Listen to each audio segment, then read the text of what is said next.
Olá, eu sou o professor Diogo Combo, Diogão da redação de Português e Literatura também.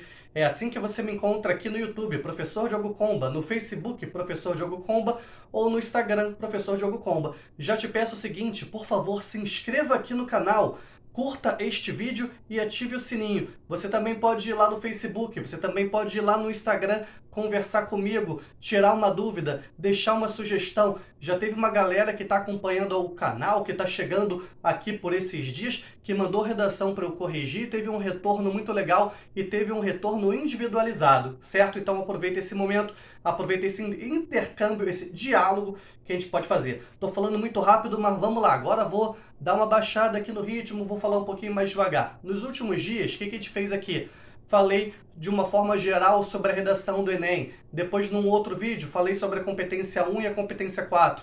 Depois, num outro vídeo, falei sobre a competência 5. Vou botar o link desses vídeos aqui. E hoje falaremos sobre o quê? Falaremos sobre a competência 2. O que é a competência 2? Tipo de texto barra tema. E falarei também sobre a competência 3. O que é a competência 3?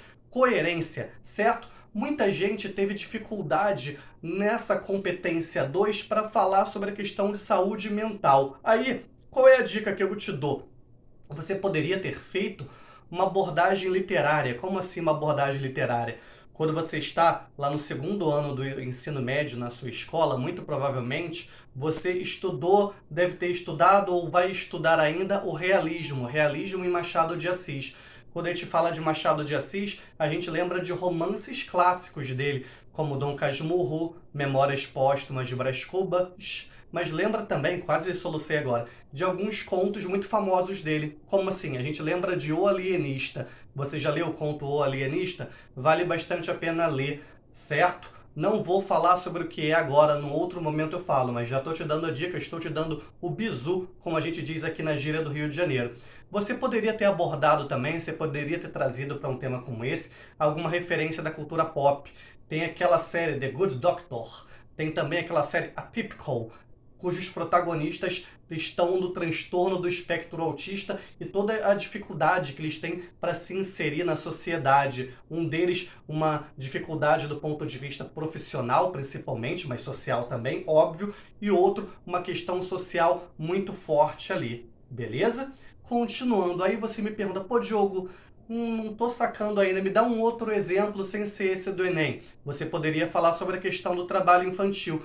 Eu tenho um vídeo aqui no canal sobre trabalho infantil, eu vou colocar o link dele na descrição, junto com os links desses outros vídeos. Você também poderia falar sobre violência. Recentemente eu passei um tema de redação para os meus alunos sobre violência, junto com esse do trabalho infantil. Para falar sobre a violência no Brasil, o que você poderia trazer de repertório? O que você poderia trazer de outras áreas do conhecimento? Você poderia fazer uma abordagem histórica, falar como a violência está presente desde a colonização do Brasil, com o genocídio dos povos indígenas.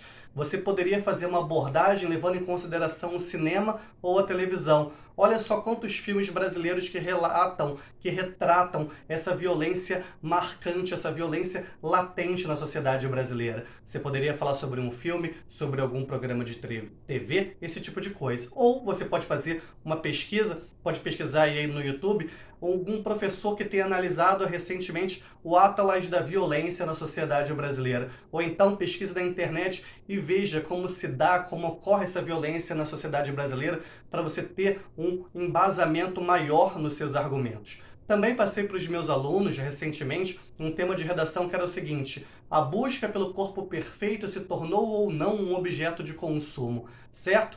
Para um tema como esse, babei aqui, perdão. Você poderia organizar seus parágrafos de argumentação de que modo? Você poderia fazer lá uma divisão, uma apresentação de razões. Você poderia mostrar como essa busca pelo corpo perfeito se dá de modo diferenciado em homens e em mulheres. Como a sociedade cobra isso dessas pessoas, como a mídia impõe certos padrões. Por que eu estou falando agora, principalmente, dos parágrafos de argumentação? Porque, digamos assim, são aqueles mais numerosos, é aquele momento do seu texto em que você acaba tendo uma dificuldade maior, certo? Mas é óbvio que o tipo de texto barra tema estão incluídos também lá no seu parágrafo de introdução, beleza? Coerência está bastante presente, está bastante forte aí nos seus parágrafos argumentativos.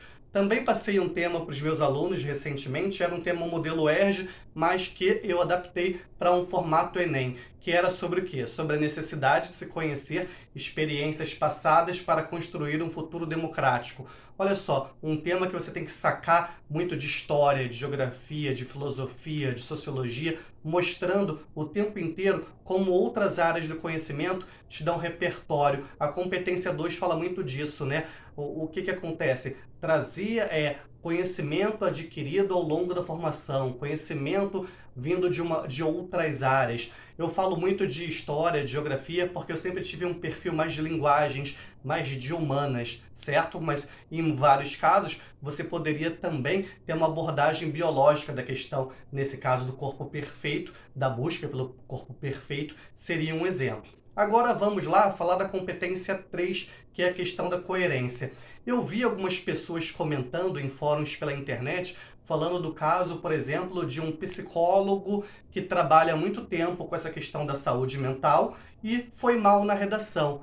Olha só, a gente tem que analisar algumas coisas. Primeiro, um caso em 2 milhões. Segundo, a gente só tem a palavra de uma pessoa. Terceiro, a gente não viu a redação dessa pessoa ainda. Essa pessoa pode ter ido mal em norma padrão, pode ter ido mal em coesão, pode ter esquecido de fazer a proposta de intervenção, certo? Olha só quanta coisa. Além disso, muitas vezes, quando você tem bastante conhecimento sobre o tema, você pode acabar caindo numa armadilha. Que armadilha é essa? Expor demais e argumentar de menos. Mostrar seu conhecimento e esquecer de argumentar sobre aquilo, certo? Teve também o suposto caso de alguém que citou Naruto e relacionou a discussão. Cara, eu sou um fã de animes, eu gosto muito de Pokémon, Cavaleiros do Zodíaco, eu tô até olhando em volta, olha só. Tem um Pokémon aqui, ó, um Pikachu, tá vendo? Eu gosto muito de animes, mas confesso que não conheço tanto Naruto. Não sei de que modo Naruto se encaixaria na discussão. Mas repito o que eu disse pro caso do psicólogo. É um caso em 2 milhões, a gente não viu a redação dessa pessoa. Essa pessoa pode ter ido muito bem na redação ainda assim, beleza? Aí agora, um outro tema. Vamos supor, o que você poderia falar na coerência, certo? De que modo você poderia ter uma boa nota em coerência num tema que fosse o trabalho infantil. Já te falei, tem um outro vídeo aqui no canal falando sobre trabalho infantil, vai lá que você vai curtir esse vídeo. E se fosse a questão da violência? Aquele tema que eu já apliquei para os meus alunos aqui no Rio também. Você poderia fazer um esquema argumentativo de causa e consequência. Quais são as causas dessa violência no Brasil? Quais são as consequências da violência no Brasil? São consequências econômicas, políticas, sociais, culturais. Isso é bastante variado aqui no Brasil. Você poderia falar também das várias violências que existem, certo? Olha só que questão, que recorte interessante que você poderia fazer. Agora, e se fosse lá a redação da busca pelo corpo perfeito, com o corpo perfeito como um objeto de consumo? Você tem que lembrar como que você vai problematizar isso. Você vai problematizar isso, você pode recorrer lá aos seus conhecimentos de biologia, talvez você já tenha estudado doenças como anorexia, bulimia, vigorexia, entre outras questões, e o impacto que isso tudo acaba trazendo para o seu organismo, certo? E ali, aquele outro tema de conhecer o passado, conhecer experiências traumáticas do passado para construir um futuro democrático, para construir um futuro pacífico. De que modo você poderia tirar uma boa nota na coerência em um tema como esse? Mais uma vez, aí vai entrar em pauta muito que como você vai relacionar o seu conhecimento de história, de geografia, de filosofia, de sociologia à discussão. Como você vai se aproveitar desse conhecimento que você tem dessas disciplinas e relacionar à discussão. Isso mostra pra gente como essas disciplinas não são decoreba, como muito se comentava antigamente, como modelos de ensino antigos traziam, certo? Você pode problematizar, você pode reconhecer, você pode identificar causas e consequências para problemas que a gente vive hoje, estudando melhor essas disciplinas todas. Beleza? Olha só quanta coisa a gente falou no vídeo de hoje. Já te disse, né? Vou colocar lá na descrição esse vídeo do trabalho infantil e os outros vídeos analisando essa redação do Enem 2020. Beleza? Sou o professor Diogo Comba, o Diogão da redação. Por favor, curta este vídeo, ative o sininho, se inscreva no canal, me procura lá no Instagram, me procura lá no Facebook, curte lá minhas páginas para a gente trocar uma ideia. Eu estou pretendendo fazer um dos próximos vídeos aqui falando sobre o jogador Ronaldo Fenômeno e como o Ronaldo Fenômeno foi colocado, foi empregado diversas vezes em propagandas. Seria uma questão legal, né? Então, caso você queira ver esse vídeo, você vai e comenta assim aí pra mim, Ronaldo. Quem é que lembra desse meme? Ronaldo.